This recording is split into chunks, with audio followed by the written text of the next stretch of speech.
Di sini saya akan sedikit menjelaskan materi-materi terkait jurnal umum yang berisi tentang pengertian, fungsi, manfaat, prinsip dasar jurnal umum, dan juga cara membuatnya.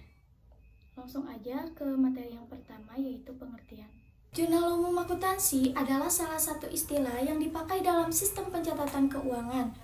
Bagi banyak pelaku bisnis, jurnal umum menjadi langkah awal dalam mencatat semua transaksi.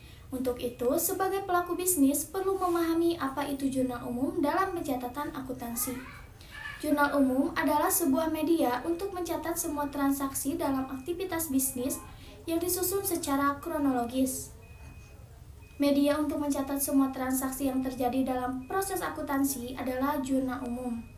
Sistem pencatatannya dilakukan secara detail dan sistematis dengan mencantumkan nama transaksi, kelompok akun, jumlah nominal, dan juga perubahan pada kolom debit ataupun kredit.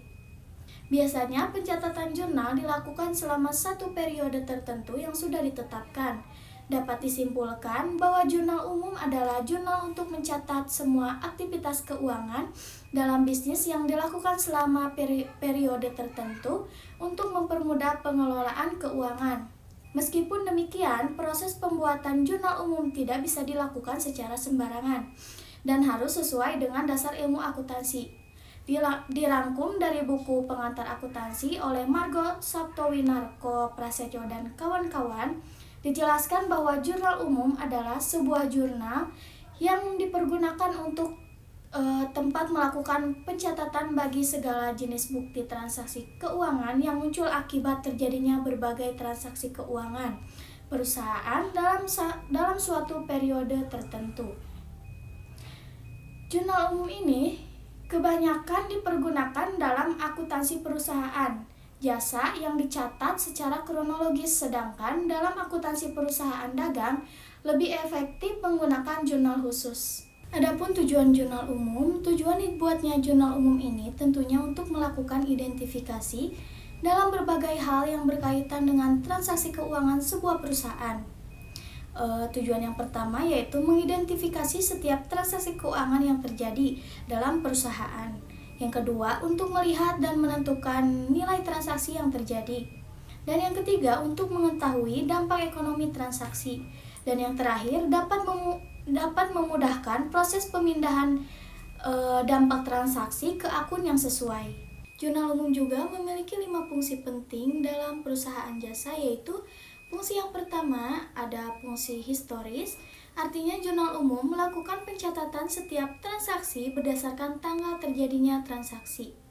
Jurnal umum juga menggambarkan kegiatan perusahaan sehari-hari secara berurutan dan terus-menerus dilakukan dengan sistematis dan kronologis. Fungsi yang kedua yaitu ada fungsi pencatatan.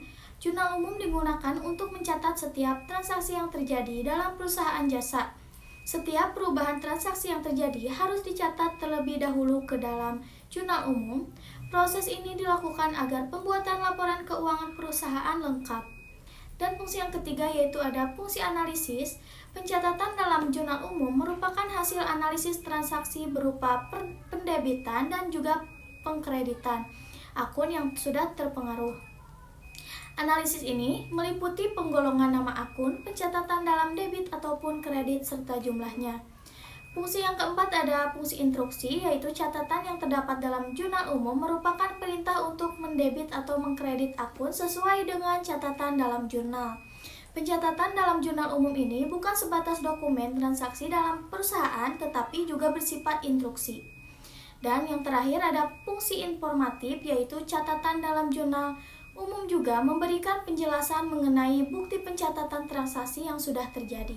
Selain tujuan dan fungsi, jurnal umum juga memiliki beberapa manfaat, diantaranya yaitu untuk melihat dan mengetahui informasi tentang debit ataupun kredit, tentang penambahan atau pengurangan sebuah perkiraan dalam perusahaan jasa, juga mengetahui beberapa jumlah yang akan masuk ke pencatatan. Selanjutnya untuk melihat dan mengetahui beberapa jumlah yang akan dikreditkan atau didebitkan yang seharusnya memiliki nilai yang imbang. Selain itu untuk mengetahui beberapa jumlah yang sudah diunggah dalam perkiraan yang benar di buku besar sesuai dengan rincian yang dilengkapi dengan tanda referensi. Juga untuk mengetahui besaran jumlah yang diunggah ke perkiraan dalam buku besar sesuai dengan nomor perkiraan yang dilengkapi oleh tanda referensi. Selanjutnya ada prinsip dasar pembuatan jurnal umum.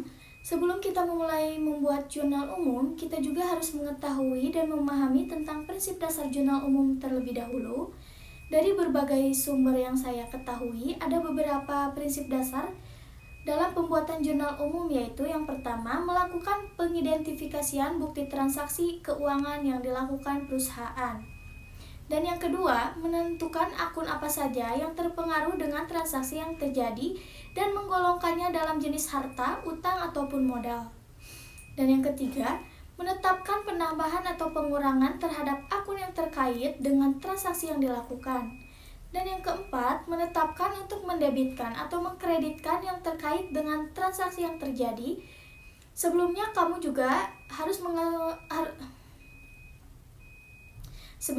kita juga harus menguasai cara menentukan debit ataupun kredit dalam suatu akun. Dan yang terakhir, mencatat transaksi ke dalam jurnal umum sesuai dengan bukti transaksi yang telah dilakukan. Setelah mengetahui apa itu jurnal umum dan memahami prinsip dasarnya, kita bisa mulai mencoba membuat jurnal umum sendiri.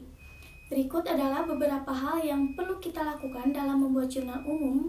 Yang pertama yaitu pahami persamaan dasar akuntansi. Dalam membuat jurnal umum, kita perlu memahami persamaan dasar akuntansi terlebih dahulu sehingga dalam proses pencatatan kita dapat mengidentifikasi transaksi untuk kemudian diinput ke dalam jurnal.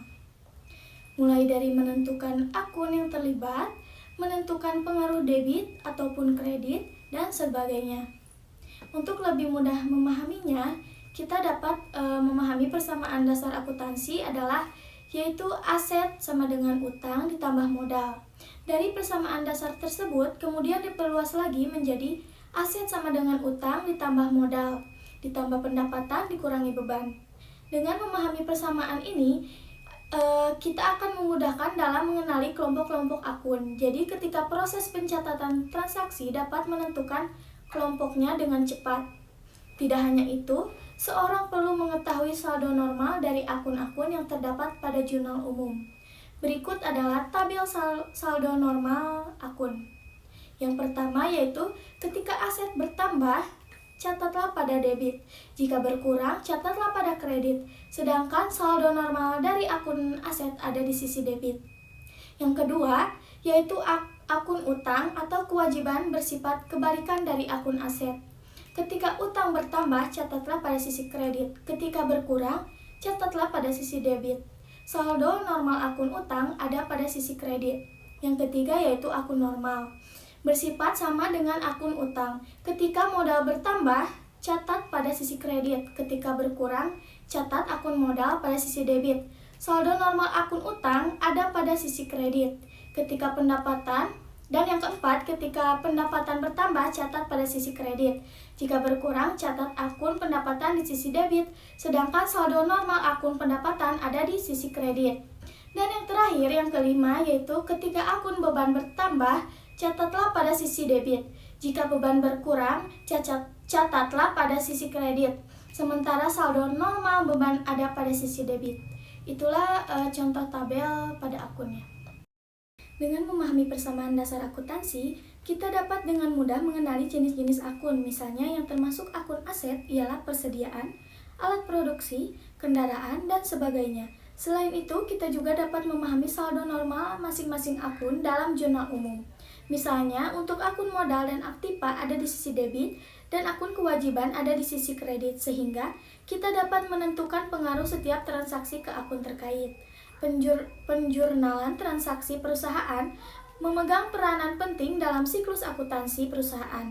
Dengan membuat jurnal umum, perusahaan dapat mengidentifikasi dan melakukan hal-hal yang berhubungan dengan transaksi keuangan seperti identifikasi terhadap transaksi yang terjadi, penilaian terhadap transaksi, dan pencatatan dampak ekonomi dari transaksi tersebut dalam perusahaan. Dan yang selanjutnya, kumpulkan dan identifikasi bukti transaksi. Bukti transaksi meliputi nota, kwitansi, invoice, faktur, dan sebagainya. yang timbul dari aktivitas bisnis. Bukti transaksi inilah yang kemudian menjadi dasar pencatatan ke jurnal umum. Setelah memahami prinsip dasar akuntansi yang tadi, kita dapat dengan mudah menentukan pencatatan atas setiap bukti transaksi, meliputi akun yang terkait dengan posisi pencatatan. Selain itu, pastikan tidak ada bukti transaksi yang terlewatkan. Untuk itu, kita juga dapat mengumpulkan semua bukti transaksi di tempat khusus atau melalui e-faktur. Dan yang terakhir ada pencatatan jurnal umum. Setelah kita dapat mengidentifikasi setiap transaksinya, selanjutnya lakukan pencatatan ke jurnal umum. Kita dapat melakukan penjurnalan dengan cara double entry system.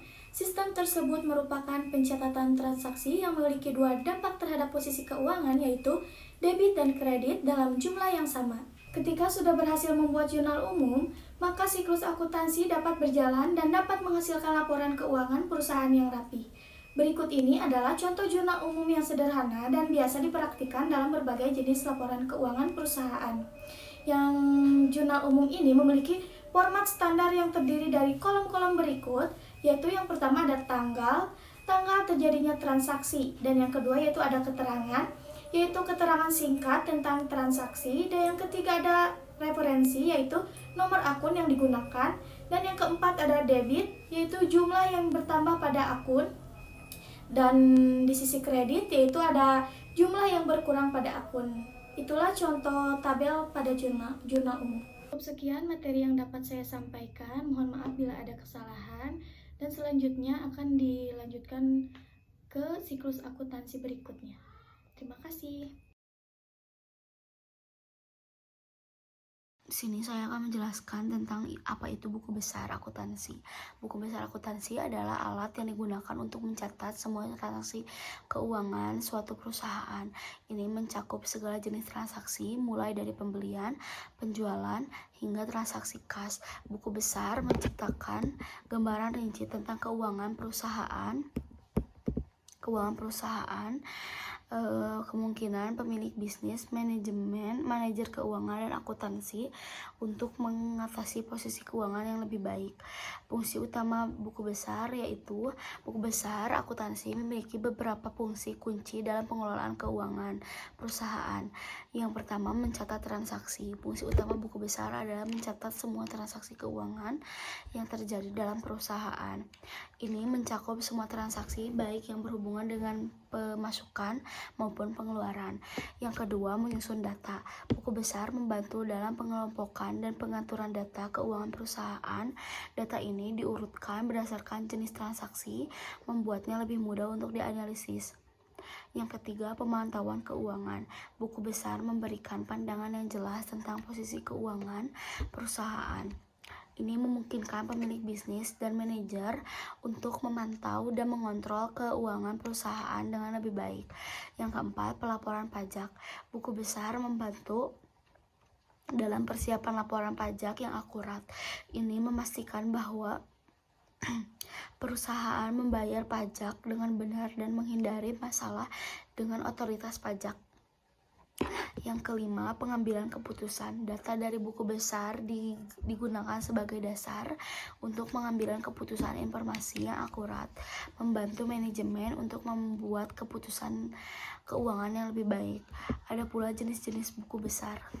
Jenis-jenis buku besar, ada beberapa jenis buku besar yang digunakan dalam akuntansi. Yang pertama, buku besar umum. Buku besar umum ini adalah buku yang besar yang mencatat semua transaksi umum perusahaan seperti penjualan, pengeluaran, dan pendapatan. Lalu yang kedua, buku besar piutang. Buku ini mencatat semua transaksi yang berkaitan dengan perusahaan seperti penjualan kredit kepada pelanggan.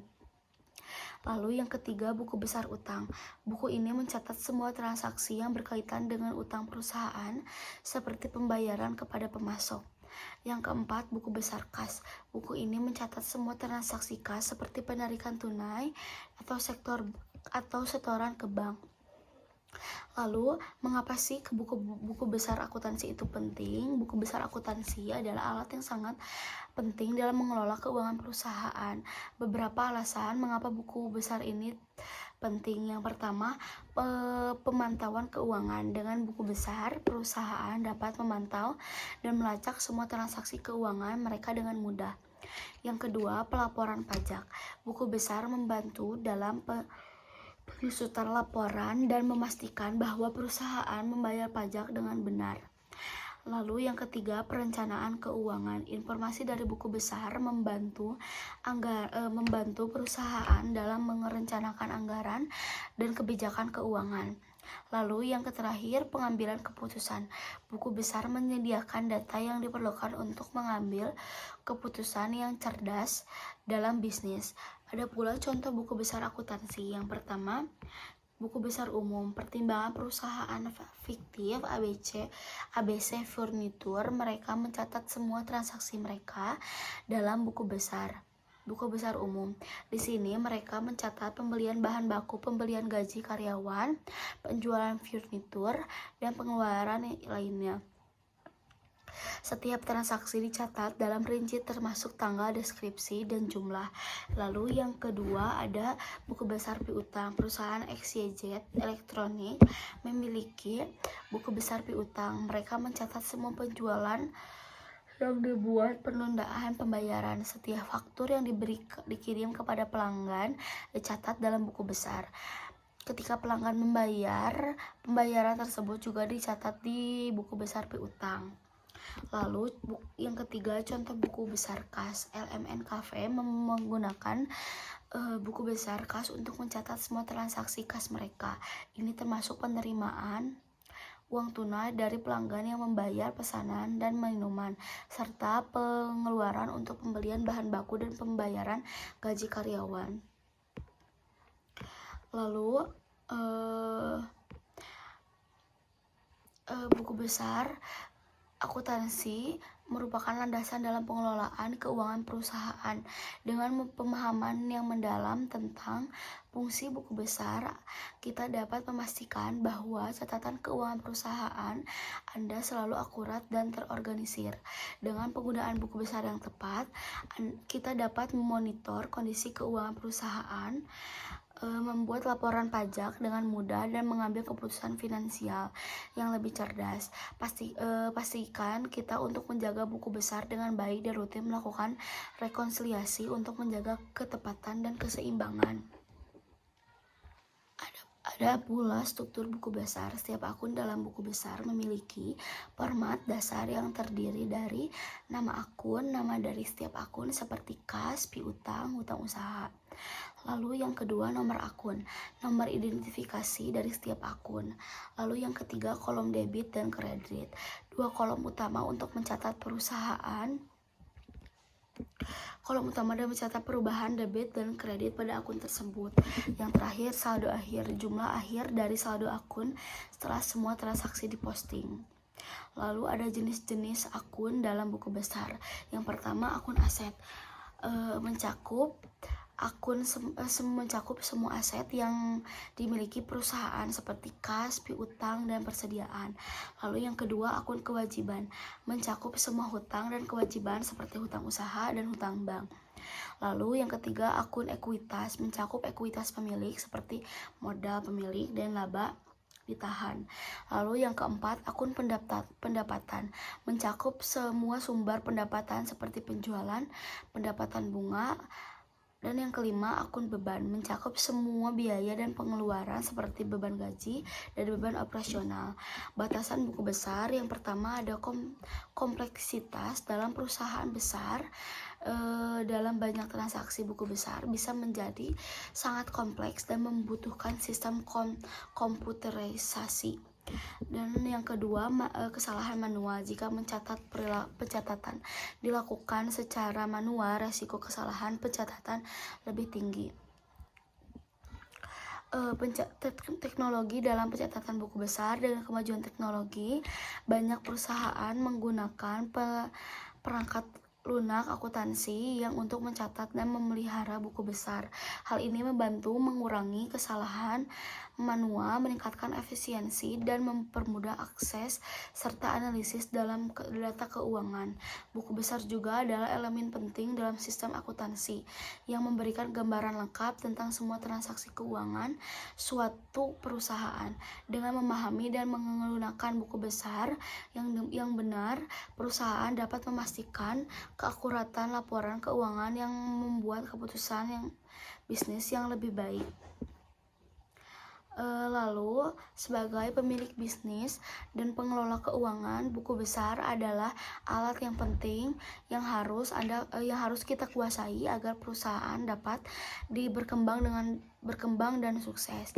Buku besar akuntansi juga adalah suatu catatan yang digunakan untuk mencatat semua transaksi keuangan dilakukan oleh suatu perusahaan. Ini mencakup semua jenis transaksi mulai dari pengeluaran hingga penerimaan dan membantu menciptakan gambaran tentang keuangan perusahaan. Ada juga kesalahan umum dalam buku besar akuntansi. Saat mengelola buku besar akuntansi, ada beberapa kesalahan umum yang perlu dihindari. Yang pertama, tidak konsisten. Tidak konsistennya dalam pencatatan transaksi dapat menyebabkan kebingungan dan ketidakseimbangan dalam buku besar. Yang kedua, tidak rekonsiliasi. Tidak dapat melakukan rekonsiliasi rutin dapat mengakibatkan kesalahan besar dalam catatan keuangan. Yang ketiga, ada tidak menggunakan perangkat lunak. Mengelola buku besar secara manual dapat meningkatkan risiko kesalahan. Ada pula langkah-langkah membuat buku besar akuntansi yang lebih baik. Membuat buku besar akuntansi yang baik adalah kunci untuk memastikan bahwa keuangan perusahaan terkelola dengan baik. Adapun langkah-langkah untuk membuat buku besar akuntansi yang lebih efisien. Yang pertama, identifikasi jenis transaksi. Yang pertama, kita perlu mengidentifikasi semua jenis transaksi yang terkait dengan bisnis. Ini termasuk pemasukan, pengeluaran, investasi, dan hutang. Pastikan untuk mencatat setiap transaksi dengan cermat dan mengkategorikan sesuai dengan jenisnya. Yang kedua, gunakan perangkat lunak akuntansi. Dalam era digital, penggunaan perangkat lunak akuntansi adalah suatu keharusan.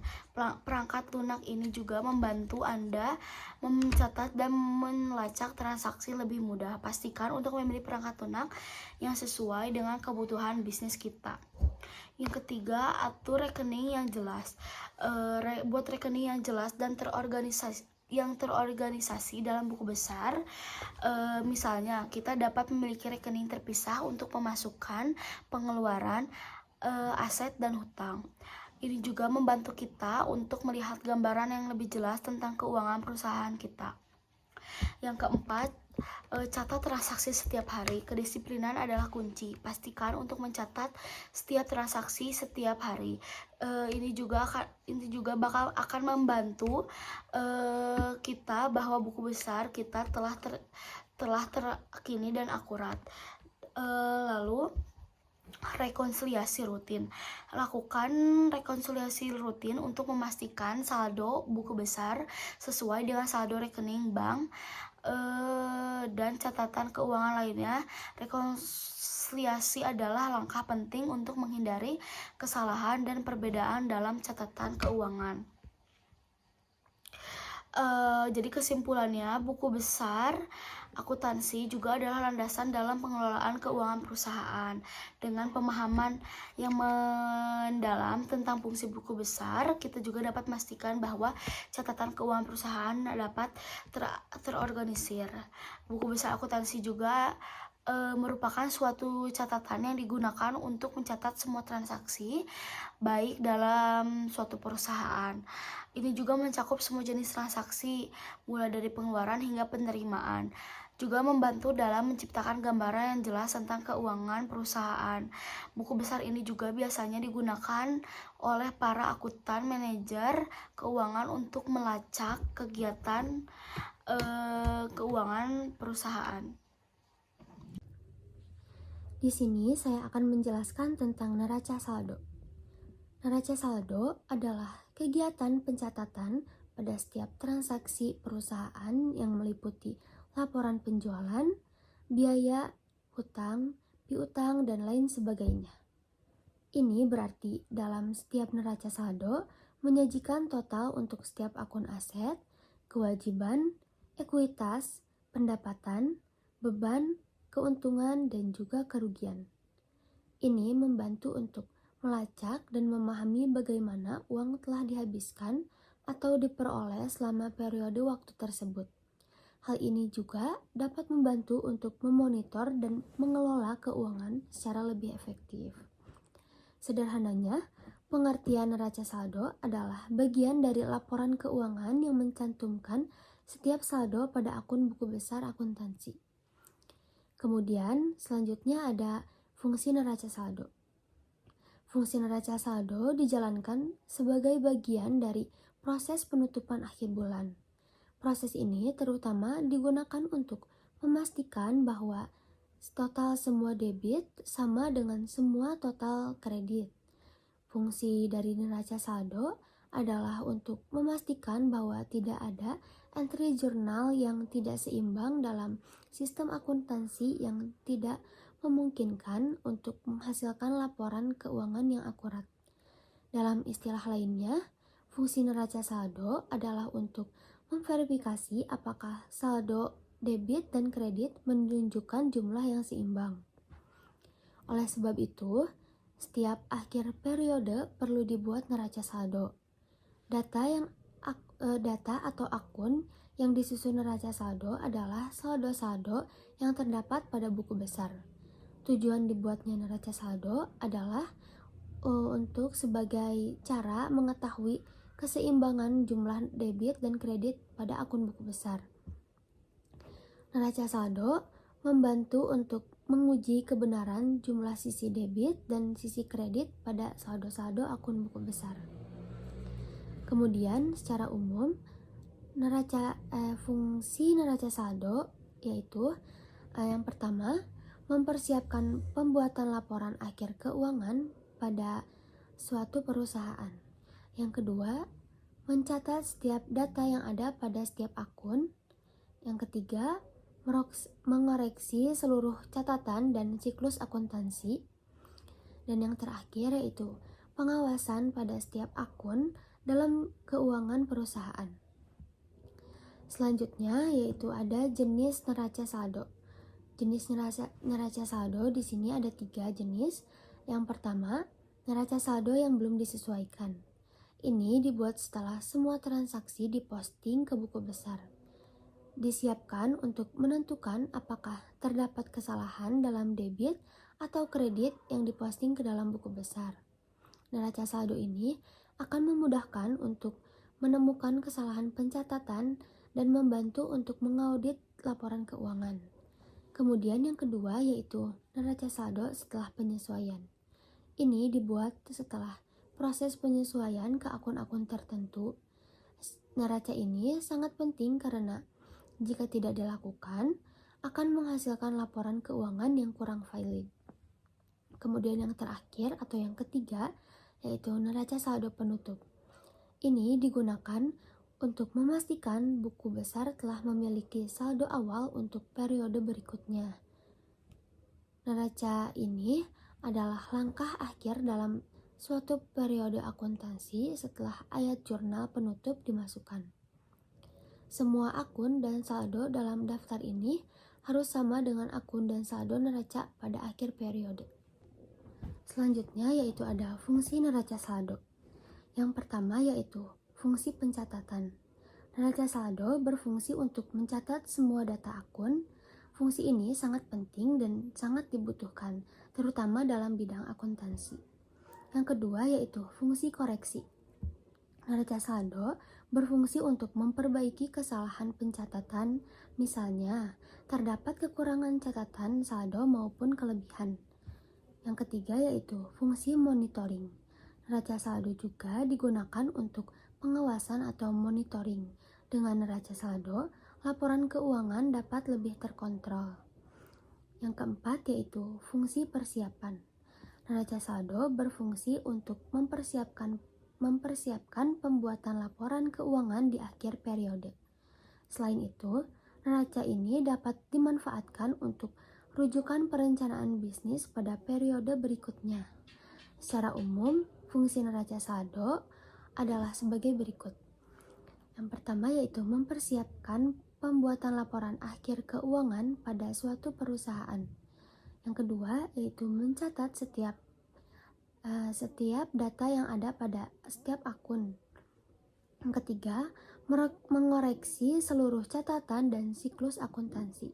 Dan yang terakhir yaitu pengawasan pada setiap akun dalam keuangan perusahaan.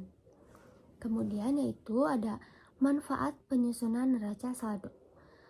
Neraca saldo memiliki manfaat yang sangat penting yang dapat dirasakan oleh suatu organisasi maupun bisnis. Oleh sebab itu, laporan pembukuan ini tidak dapat dilewatkan dalam siklus akuntansi. Adapun beberapa manfaatnya, yang pertama yaitu untuk laporan keuangan. Neraca saldo kerap diibaratkan sebagai penghubung antara catatan akuntansi dengan laporan keuangan.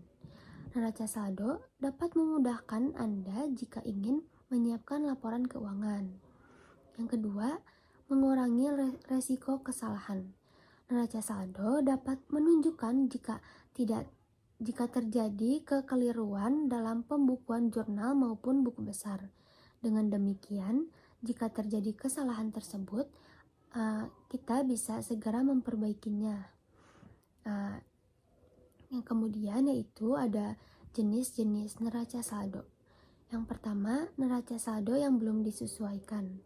Neraca yang belum disesuaikan adalah rincian saldo akun yang dibuat secara seluruh transaksi diposting ke dalam buku besar.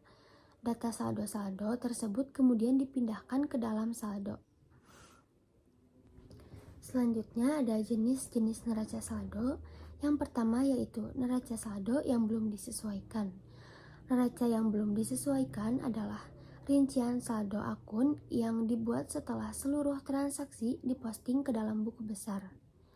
Dalam saldo-saldo tersebut kemudian dipindahkan ke daftar saldo. Neraca saldo jenis ini bisa membantu menentukan apakah ada kesalahan dalam postingan debit dan kredit di buku besar atau tidak.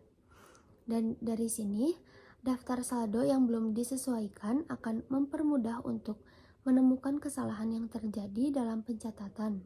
Juga membantu untuk mengaudit laporan keuangan perusahaan. Yang kedua yaitu ada neraca saldo setelah penyesuaian. Neraca saldo setelah penyesuaian merupakan rincian saldo yang dibuat sesudah penyesuaian akun-akun tertentu. Biasanya terdapat beberapa akun yang mesti disesuaikan sebelum menyusun laporan keuangan dan penggunaan akuntansi basis akrual.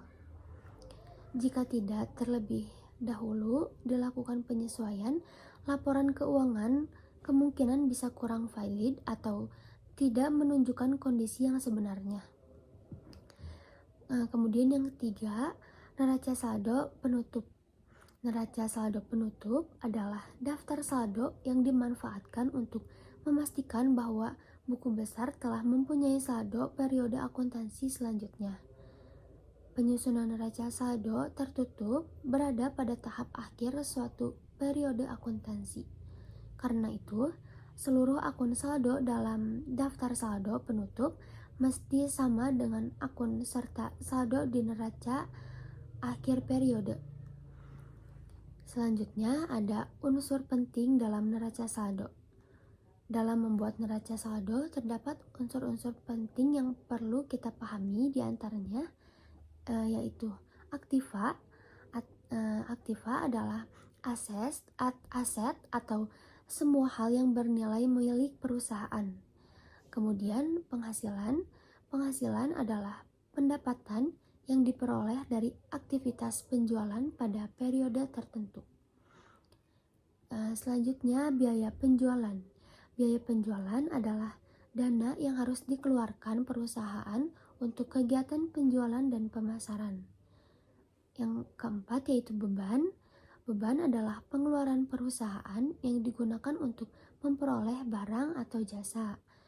Dan yang terakhir yaitu ada penyusutan. Penyusutan adalah depresiasi atau penurunan nilai aset milik perusahaan. Kemudian ada langkah-langkah membuat neraca saldo. Sebelum memperhatikan contoh neraca saldo sederhana, kita perlu memahami terlebih dahulu cara untuk menyusunnya. Berikut yaitu cara untuk menyusunnya. Yang pertama, hitung saldo seluruh akun buku besar. Seluruh transaksi keuangan pertama kali dicatat dalam format entry journal yang mengikuti prinsip dasar akuntansi. Entry journal ini selanjutnya dimasukkan ke dalam buku besar.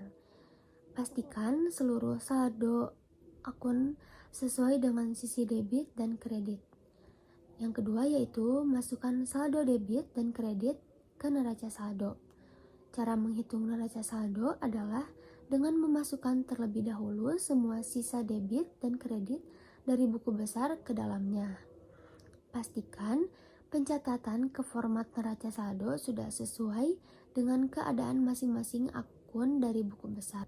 Kemudian yang ketiga, hitung total akun di kolom debit dan juga kredit.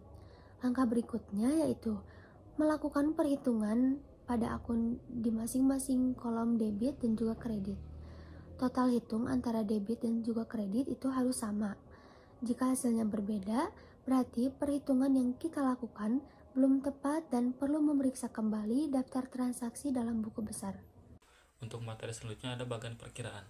Bagan perkiraan adalah daftar sistematis dari semua akun yang digunakan oleh suatu entitas dalam sistem akuntansinya. Setiap akun dalam bagan perkiraan memiliki nomor akun yang unik yang digunakan untuk mengidentifikasi dan mengkategorikan transaksi keuangan. Bagan perkiraan ini merupakan alat penting untuk mencatat, mengklasifikasikan, dan melaporkan informasi keuangan. Struktur bagan perkiraan akuntansi. Bagan perkiraan biasanya dibagi menjadi beberapa kategori utama, seperti yang pertama ada aset yang terdiri dari kas dan setara kas, piutang usaha, persediaan, atau bisa juga tanah, bangunan, dan peralatan. Lalu yang kedua ada kewajiban atau liabilitas. Liabilitas ini terdapat beberapa bagian. Yang pertama ada utang usaha, utang pajak, dan utang obligasi. Lalu yang ketiga ada ekuitas. Ekuitas ini terdiri dari modal saham dan laba yang ditahan. Lalu yang keempat ada pendapatan. Pendapatan ini terdiri dari penjualan, pendapatan jasa, dan pendapatan bunga. Lalu yang terakhir ada beban atau ekspensi. Beban terdiri dari beban gaji, beban sewa, dan yang terakhir ada beban bahan baku. Baik, untuk selanjutnya ada fungsi bagan perkiraan akuntansi. Bagan perkiraan ini memiliki fungsi yaitu yang pertama ada organisasi transaksi, yaitu untuk memudahkan pencatatan transaksi ke dalam kategori yang tepat. Lalu yang kedua ada pelaporan keuangan, yaitu untuk membantu dalam penyusunan laporan keuangan seperti neraca, laporan laba rugi, dan laporan alus kas. Lalu yang ketiga ada pengendalian internal, yaitu untuk memudahkan identifikasi dan pengendalian akun-akun yang terkait dengan transaksi keuangan. Bagan perkiraan ini sangat penting untuk memastikan bahwa semua transaksi keuangan dicatat dengan benar dan dapat diacak serta dilaporkan secara akurat dalam laporan keuangan perusahaan. Bagan perkiraan akuntansi memiliki beberapa tujuan yang penting dalam pengelolaan keuangan suatu entitas. Berikut adalah tujuan utama dari bagan perkiraan akuntansi, yaitu yang pertama ada organisasi dan klasifikasi transaksi keuangan, yaitu untuk bagan perkiraan membantu dalam pengorganisasian dan pengelompokan transaksi keuangan ke dalam kategori yang sesuai seperti aset, kewajiban, ekuitas, pendapatan, dan beban. Ini memudahkan pencatatan dan pelacakan transaksi. Lalu yang keempat ada pelaporan keuangan yang akurat, yaitu untuk dengan menggunakan bagan perkiraan, perusahaan dapat menyusun laporan keuangan seperti neraca, laporan laba rugi, dan laporan arus kas dengan lebih akurat dan sistematis. Setiap akun memiliki tempat yang jelas dalam laporan keuangan tersebut. Lalu yang ketiga ada pengendalian internal, yaitu bagan perkiraan membantu dalam pengendalian internal dengan menyediakan struktur yang jelas untuk mencatat dan melacak transaksi keuangan. Ini memudahkan auditor dan manajemen untuk memantau dan mengendalikan aktivitas keuangan perusahaan. Lalu yang keempat ada konsistensi dan standarisasi, yaitu dengan menggunakan bagan perkiraan, perusahaan dapat memastikan konsistensi dalam pencatatan transaksi keuangan dari waktu ke waktu. Ini juga memungkinkan standarisasi dalam laporan keuangan di seluruh organisasi. Lalu yang kelima ada bagan keuangan, yaitu bagan perkiraan memungkinkan manajemen untuk melakukan analisis keuangan dengan mudah dengan mengelompokkan akun-akun ke dalam kategori tertentu. Perusahaan dapat menganalisis kinerja keuangan, mengidentifikasi tren, dan membuat keputusan berdasarkan data yang terorganisir dengan baik. Lalu yang keenam ada kemudahan dalam pelacakan dan audit. Dengan struktur yang jelas dan terorganisir, bahkan bagan perkiraan memudahkan auditor dalam melakukan audit dan memverifikasi transaksi keuangan. Ini juga memudahkan pelacakan transaksi jika terjadi kesalahan atau ketidaksesuaian. Lalu yang terakhir ada perencanaan dan penganggaran. Bagian perkiraan membantu dalam proses perencanaan dan penganggaran dengan menyediakan kerangka kerja untuk mengalokasikan sumber daya keuangan ke berbagai kategori dan proyek. Lalu secara keseluruhan, bagian perkiraan akuntansi adalah alat yang penting dalam pengelolaan keuangan perusahaan yang membantu dalam pencatatan, pelaporan, analisis, dan pengendalian transaksi keuangan dengan cara yang sistematis dan terstruktur. Hasil dari penggunaan bagian perkiraan dalam akuntansi adalah sejumlah laporan dan informasi keuangan yang terstruktur dan akurat. Berikut adalah beberapa hasil yang utama yang dihasilkan dalam penggunaan dalam bagian perkiraan. Yang pertama ada neraca atau balance sheet.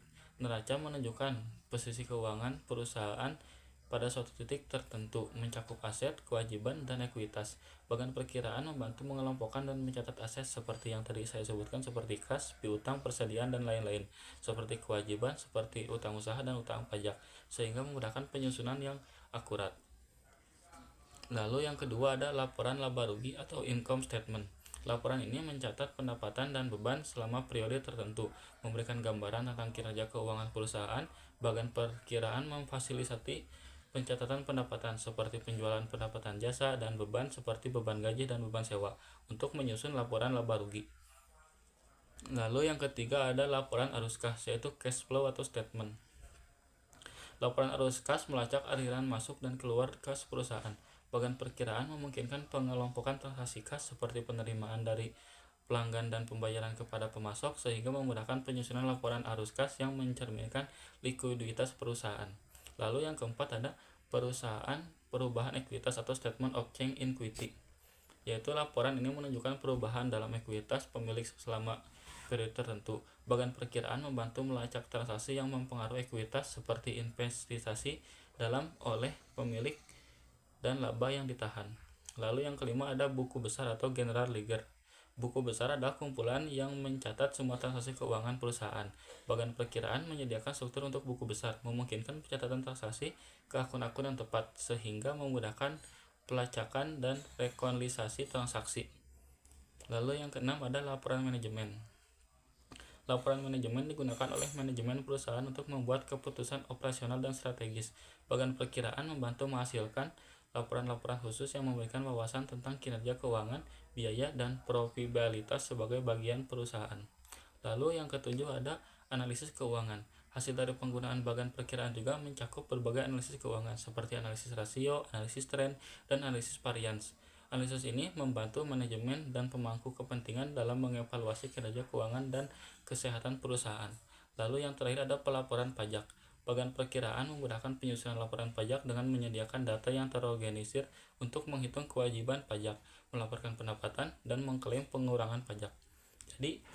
Jadi secara keseluruhan bagian perkiraan menghasilkan informasi keuangan yang terstruktur dan terorganisir, memungkinkan perusahaan untuk menyusun laporan keuangan yang akurat, melakukan analisis keuangan, dan mendukung pengambilan keputusan yang imparsial. Sekian dari materi bagian perkiraan yang dapat saya sampaikan. Baik, untuk materi selanjutnya itu ada buku besar. Buku besar adalah catatan utama dalam sistem akuntansi yang mencatat semua transaksi keuangan perusahaan. Setiap akun dalam buku besar memuat saldo awal, transaksi selama periode tertentu, dan saldo akhir. Buku besar digunakan untuk menyusun laporan keuangan seperti neraca dan laporan laba rugi. Beberapa elemen kunci dari buku besar adalah yang pertama ada akun. Jadi setiap kategori dalam buku besar seperti kas, piutang, hutang, perusahaan, dan beban. Yang kedua ada saldo awal. Saldo awal itu berisikan tentang saldo yang dibawa dari periode sebelumnya.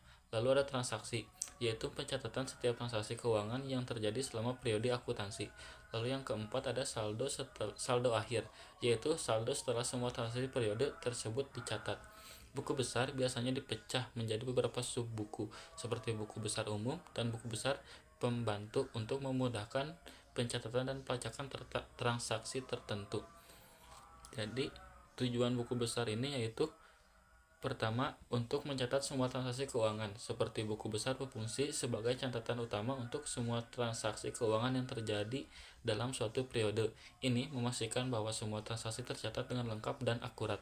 Lalu yang kedua ada mengelompokkan transaksi berdasarkan akun. Dengan pengelompokan transaksi ke dalam akun-akun tertentu, misalnya kas, piutang, utang, pendapatan, dan beban. Buku besar memudahkan dalam pemantauan dan analisis keuangan. Lalu yang ketiga ada menyediakan informasi untuk laporan keuangan, yaitu data dalam buku besar digunakan untuk menyusun laporan keuangan seperti neraca, laporan laba rugi, dan laporan arus kas. Ini membantu dalam penilaian kesehatan dan keuangan perusahaan. Lalu yang keempat ada mempermudah audit dan pengendalian internal, yaitu buku besar yang rapi dan teratur memudahkan proses audit baik internal maupun eksternal. Ini juga membantu dalam pengendalian internal dengan menyediakan jejak audit yang jelas untuk setiap transaksi. Yang kelima ada membantu dalam pengembalian keputusan manajemen, yaitu informasi yang tersedia di buku besar dapat digunakan oleh manajemen untuk membuat keputusan yang informasional terkait operasi bisnis, investasi, dan pembiayaan. Lalu yang keenam ada mengidentifikasi kesalahan dan ketidakwajaran. Dengan mencatat semua transaksi dan saldo akun, buku besar membantu dalam mengidentifikasi dan memperbaiki kesalahan pencatatan serta mendeteksi ketidakwajaran dalam transaksi keuangan. Yang ketujuh ada memenuhi kewajiban hukum dan regulasi. Pencatatan yang tepat dan lengkap dalam buku besar membantu perusahaan memenuhi persyaratan dan hukum regulasi terkait pelaporan keuangan dan perpajakan. Lalu hasil dalam buku besar ini yaitu hasil dari buku besar dalam sistem akuntansi ini meliputi beberapa laporan dan informasi keuangan penting yang digunakan untuk menilai kesehatan keuangan dari kinerja suatu perusahaan. Beberapa hasil utama dari buku besar adalah yang pertama ada neraca atau balance sheet. Laporan ini menunjukkan posisi keuangan perusahaan pada suatu titik waktu tertentu termasuk aset, kewajiban, dan ekuitas pemilik.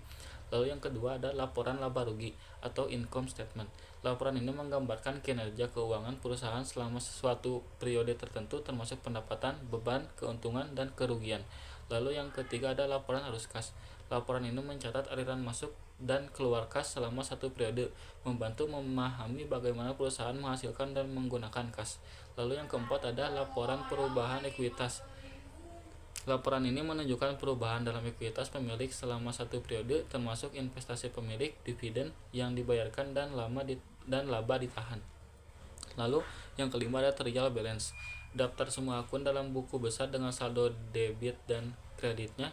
Neraca saldo digunakan untuk memverifikasi bahwa total debit sama dengan total kredit sebelum penyusunan laporan keuangan. Lalu yang keenam ada jurnal penyesuaian, yaitu hasil dari pencatatan transaksi yang tidak tercatat dalam jurnal umum selama periode akuntansi, yang diperlukan untuk mencocokkan pendapatan dan beban dengan periode yang tepat. Lalu yang ketujuh ada laporan subsidiari atau subsidiary ledgers, yaitu detail dari akun tertentu yang memberikan informasi lebih rinci tentang transaksi spesifik seperti buku besar piutang usaha atau buku besar hutang usaha. Lalu yang kedelapan ada analisis keuangan. Informasi yang dihasilkan dari buku besar digunakan untuk melakukan analisis keuangan seperti rasio keuangan, tren historis, dan perbandingan dengan anggaran atau target. Hasil ini memberikan gambaran lengkap tentang posisi keuangan, kinerja, dan arus kas perusahaan yang sangat penting bagi manajemen, investor, kreditur, dan pihak berkepentingan lainnya dalam membuat keputusan keuangan yang interformasional. Lalu kesimpulannya yang saya dapat ambil yaitu buku besar akuntansi adalah alat esensial yang memastikan integritas dan akurasi catatan keuangan, mendukung transparansi dan akuntabilitas, serta memberikan dasar yang kuat untuk pelaporan dan analisis keuangan yang informatif. Sebelum lebih lanjut, kita pahami ulang yang dimana analisis transaksi untuk jurnal umum, yaitu harta. Dalam kategori harta ada kas, piutang, perlengkapan, peralatan, dan kendaraan. Maka untuk harta itu bertambah di debit dan berkurang di kredit. Selanjutnya ada utang, yang dimana utang itu ada utang usaha dan utang bank. Utang bertambah di kredit dan berkurang di debit. Selanjutnya ada modal, yang berisikan dengan modal dan five. Modal bertambah di kredit dan berkurang di debit. Selanjutnya ada pendapatan hanya pendapatan saja, yang bertambah di kredit dan berkurang di debit. Selanjutnya ada beban, yang dimana ada beban gaji, beban sewa, beban iklan, beban listrik, dan beban telepon.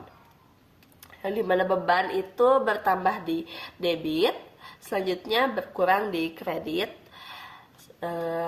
Oke, untuk selanjutnya kita langsung ke jurnal umumnya. Selanjutnya kita lanjutkan untuk ke contoh soal.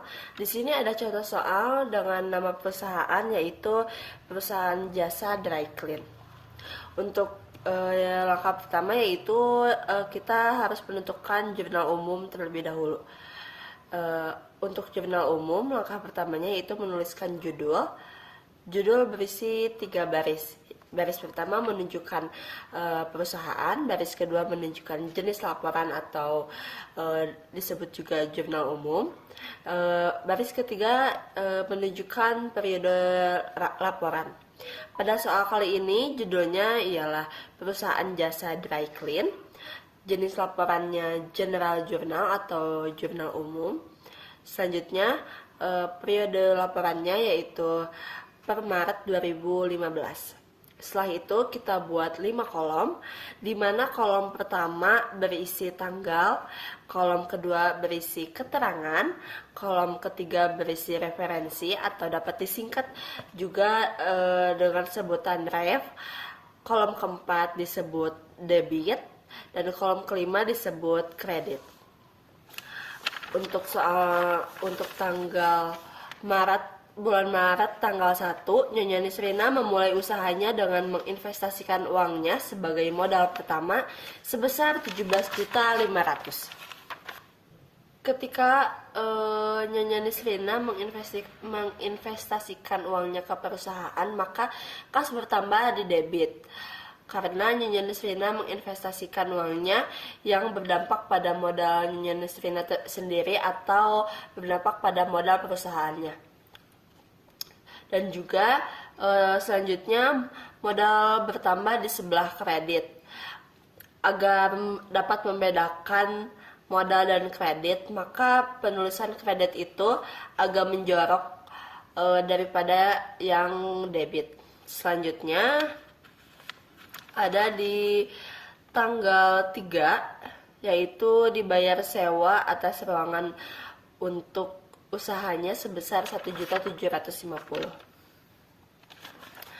Maka karena sewa dibayar di muka atau dibayar lebih awal, maka keterangannya yaitu sewa dibayar di muka yang ditambahkan di debit dan kas disimpan di kredit.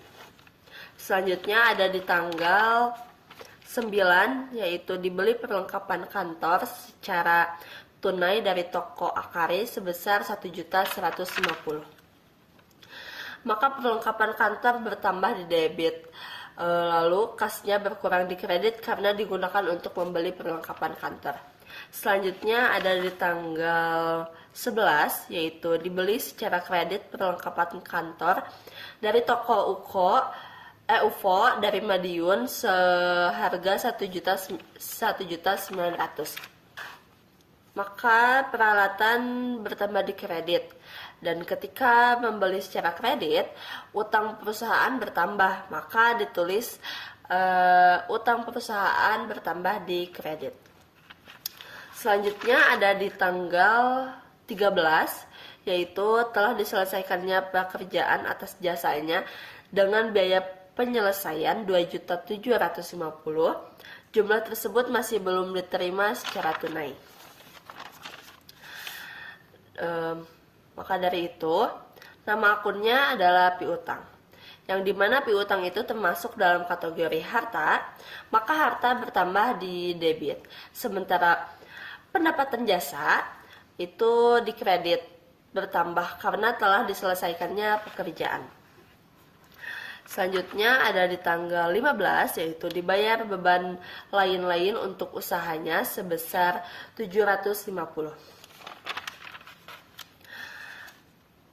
Maka dari itu, beban lain-lain bertambah di debit karena adanya pengeluaran untuk beban tersebut. Sementara kas berkurang di kredit karena digunakan untuk membayar beban lain-lainnya. Selanjutnya ada di tanggal 18, Nyonya Nisrina mengambil uang tunai dari perusahaannya untuk keperluan pribadi sebesar 650. Mengambil uang untuk kepentingan pribadi, nama akunnya yaitu Five. Five itu bagian dari modal. Maka modal Nyonya Nisrina berkurang karena sudah diambil. Modal berkurang di sebelah debit, yaitu sebesar 650. Hal ini berarti uang perusahaan juga berkurang. Jadi kasnya berkurang di sebelah kredit sebesar 650. Selanjutnya ada di tanggal 21, yaitu dibayar gaji karyawan sebesar 1.300.000.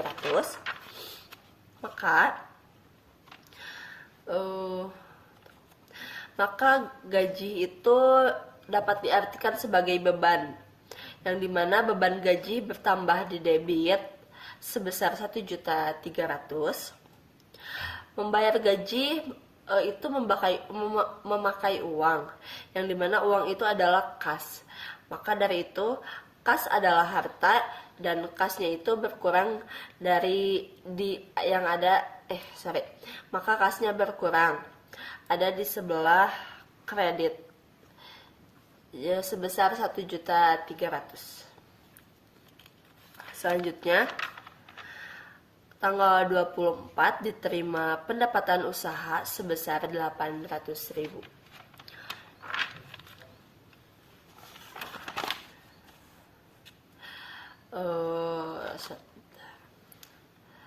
Tanggal 24 yaitu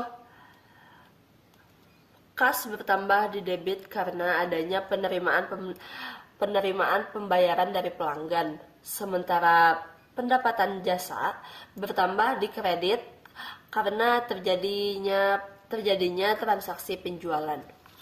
Selanjutnya ada di tanggal 25, yaitu dibayar angsuran hutang sebesar 900.000 kepada toko UFO dari Madiun. Berarti nama akunnya itu bisa disebut dengan utang usaha. Utang usaha berkurang di debit karena sebagian utang telah dibayar, sementara kas berkurang di kredit karena digunakan untuk membayar angsuran hutang. Selanjutnya ada di tanggal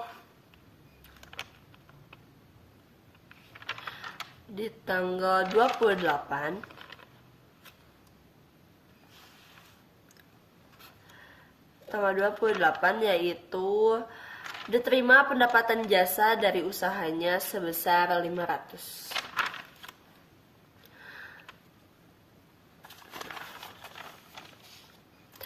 Oke, menerima pendapatan jasa itu berarti menerima uang. Maka kasnya bertambah di debit, sementara kas ini berasal dari pendapatan jasa. Jadi pendapatan jasa itu bertambah di sebelah kredit. Selanjutnya di tanggal 29, yaitu dibayar biaya sebesar 1.300.000 yang berupa biaya listrik sebesar 500.000, biaya telepon sebesar 400.000, dan biaya iklan sebesar 400.000. Maka dengan adanya biaya listrik, biaya telepon, dan juga biaya iklan yang bertambah di debit karena pengeluaran untuk beban-beban tersebut. Sementara itu, kas berkurang di kredit karena digunakan untuk membayar biaya-biaya beban tersebut. Selanjutnya ada di tanggal 30, yaitu diterima angsuran pembayaran langganan atas pekerjaan yang telah diselesaikan tanggal 13 Maret yang lalu sebesar 2 juta. Nah, untuk kas bertambah di debit karena adanya penerimaan pembayaran dari pelanggan. Sementara piutang usaha berkurang di kredit karena piutang telah dibayar oleh pelanggan. Selanjutnya ada di tanggal 31 dibeli perlengkapan kantor secara kredit sebesar 600.000. Maka dari itu perlengkapan kantor bertambah di debit karena adanya pembelian, dan utang usaha bertambah di kredit karena dibeli secara kredit. Selanjutnya next untuk general ledger dan neraca saldo akan dijelaskan oleh Sakila Anwar. Setelah pembuatan jurnal umum, selanjutnya kita akan melakukan posting kepada buku besar. Di sini saya menggunakan bentuk buku besar T, yang mana merupakan salah satu bentuk buku besar yang paling sederhana dan sering digunakan.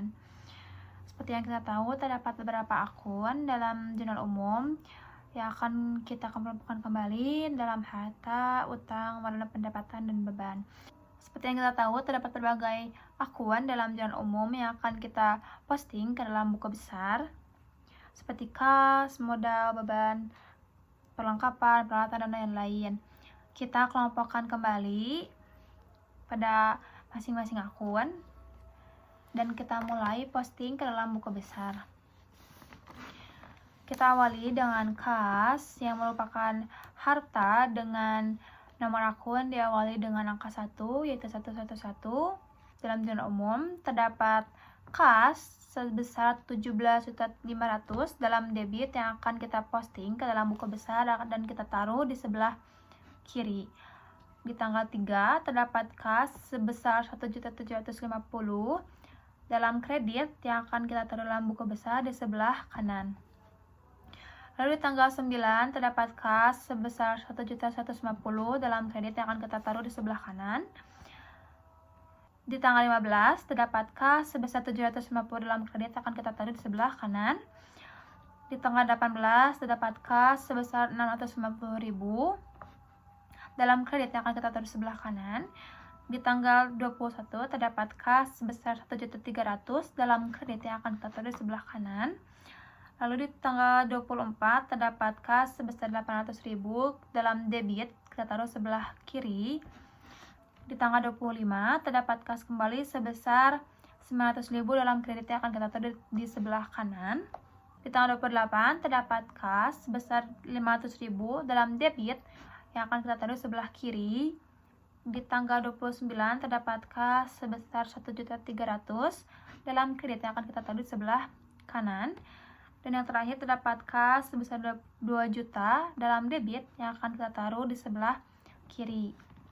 Selanjutnya ada piutang. Terdapat 2 akun piutang dalam jurnal umum, yaitu tanggal 13 dan tanggal 30. Di tanggal 13 piutang sebesar 2.750.000 dalam debit yang akan kita taruh di sebelah kiri, dan di tanggal 30 piutang sebesar 2 juta dalam kredit yang akan kita taruh di sebelah kanan. Selanjutnya ada perlengkapan dengan nomor akun 113. Dalam jurnal umum terdapat 2 akun perlengkapan, yaitu di tanggal 9 dan tanggal 31. Di tanggal 9 terdapat perlengkapan sebesar 1.150.000 dalam debit yang akan kita pindahkan dalam buku besar di sebelah kiri. Lalu di tanggal 31 perlengkapan sebesar 600.000 dalam debit kita pindahkan dalam buku besar di sebelah kiri. Selanjutnya ada peralatan dengan nomor akun 121. Dalam jurnal umum terdapat 1 akun peralatan, yaitu di tanggal 11 sebesar 1.900.000 dalam debit yang akan kita taruh dalam buku besar di sebelah kiri. Setelah itu ada utang usaha dengan nomor akun 211. Dalam jurnal umum terdapat 3 akun utang usaha, yaitu di tanggal 11, di tanggal 25, dan di tanggal 31. Di tanggal 11 terdapat utang usaha sebesar 1.900.000 dalam kredit yang akan kita taruh di sebelah kanan. Lalu di tanggal 25 ada utang usaha sebesar 900.000 dalam debit yang akan kita taruh di sebelah kiri. Dan di tanggal 31 utang usaha sebesar 600.000 dalam kredit yang akan kita taruh di sebelah kanan. Lalu selanjutnya ada modal dengan nomor akun 311. Dalam jurnal umum terdapat satu akun modal yaitu di tanggal 1 sebesar 17.500.000 dalam kredit yang akan kita taruh dalam buku besar di sebelah kanan. Lalu selanjutnya ada Prive dengan nomor akun 312. Dalam jurnal umum terdapat satu akun Prive di tanggal 18 sebesar 650.000 di dalam debit yang akan kita pindahkan kepada buku besar di bagian kiri. Selanjutnya ada beban sewa dengan nomor akun 511. Dalam jurnal umum terdapat satu akun beban sewa yaitu di tanggal 3 bulan 3 sebesar 1.750.000 di dalam debit yang akan kita pindahkan dalam buku besar di sebelah kiri. Lalu ada beban gaji dengan nomor akun 512. Dalam jurnal umum terdapat satu akun beban gaji di tanggal 21 sebesar 1.300.000 dalam debit yang akan kita pindahkan di sebelah kiri. Lalu ada beban iklan dengan nomor akun 513. Dalam jurnal umum terdapat satu akun beban iklan yaitu di tanggal 29 sebesar 400.000 dalam debit yang akan kita pindahkan kepada buku besar di sebelah kiri. Lalu ada beban listrik dengan nomor akun 514. Dalam jurnal umum terdapat satu akun beban listrik yaitu di tanggal 29 sebesar 500.000 dalam debit yang akan kita taruh dalam buku besar di sebelah kiri. Lalu ada beban telepon dengan nomor akun 515. Dalam jurnal umum terdapat satu beban telepon yaitu di tanggal 29 sebesar 400.000 dalam debit yang akan kita pindahkan dalam buku besar di sebelah kiri. Lalu selanjutnya ada beban lain-lain dengan nomor akun 516. Dalam jurnal umum terdapat beban lain-lain di tanggal 15 sebesar 750.000 dalam debit yang akan kita pindahkan dalam buku besar di sebelah kiri. Yang terakhir ada pendapatan usaha dengan nomor akun 411. Dalam jurnal umum terdapat 3 akun pendapatan usaha yaitu yang pertama di tanggal 13 sebesar 2.750.000 dalam kredit yang akan kita taruh dalam buku besar di sebelah kanan. Lalu di tanggal 24 sebesar 800.000 dalam kredit yang akan kita taruh di sebelah kanan. Dan di tanggal 28 sebesar 500.000 dalam kredit yang akan kita taruh di sebelah kanan. Setelah menyelesaikan buku besar, selanjutnya kita dapat beralih kepada neraca saldo yang mana merupakan hasil dari buku besar. Di sini saya sudah menyediakan kolom neraca saldo yang akan kita isi dengan hasil dari buku besar. Kita mulai dengan nomor 1 yaitu nomor akun 111 dengan nama akun kas. Lalu di antara posisi debit dan kredit kita akan menjumlahkan terlebih dahulu hasil dari buku besar. Dalam kas di bagian debit setelah dijumlah terdapat hasil 20.800.000. Lalu di sebelah kredit setelah dijumlahkan terdapat hasil 7.800.000 yang mana hasil dari debit lebih besar dibanding hasil dari kredit. Setelah kita akan mengetahui hasilnya, ternyata hasil debit lebih besar dibanding hasil kredit dengan selisih 13 juta yang akan kita masukkan ke dalam neraca saldo di bagian debit. Selanjutnya ada piutang usaha dengan nomor akun 112. Dalam piutang usaha terdapat hasil debit lebih besar dibanding hasil kredit, yang mana hasil debit yaitu 2.750.000 dan di hasil kredit terdapat 2 juta rupiah. Maka dari itu dalam neraca saldo piutang usaha akan dimasukkan ke dalam debit dengan hasil selisih antara debit dan kredit yaitu 750.000. Selanjutnya ada perlengkapan usaha dengan nomor akun 113. Dalam perlengkapan usaha ini hanya terdapat debit yang akan kita jumlahkan hasilnya yaitu sebesar 1.750.000 yang berarti akan kita pindahkan ke dalam neraca saldo dalam debit. Lalu ada peralatan usaha dengan nomor akun 121. Dalam peralatan usaha hanya terdapat debit sebesar 1.900.000. Tinggal kita pindahkan ke dalam neraca saldo dalam debit. Lalu utang usaha dengan nomor akun 211. Dalam utang usaha terdapat debit maupun kredit yang mana hasil kredit lebih besar dibanding hasil debit. Setelah dijumlahkan, hasil dari utang usaha itu sebesar 1.600.000 dalam kredit yang akan kita pindahkan dalam saldo ke dalam kredit. Lalu selanjutnya ada utang usaha dengan nomor akun 211. Dalam utang usaha, hasil penjumlahan kredit lebih besar dibanding debit. Maka dari itu, dalam neraca saldo, utang usaha akan kita masukkan ke dalam kredit, yaitu sebesar 1.600.000. Lalu ada modal dengan nomor akun 311 hanya terdapat dalam kredit, yaitu sebesar 17.500.000 rupiah. Lalu ada prepe dengan nomor akun 312 yang hanya terdapat dalam debit, yaitu sebesar 650.000 yang kita pindahkan ke dalam neraca saldo. Lalu ada pendapatan usaha dengan nomor akun 411.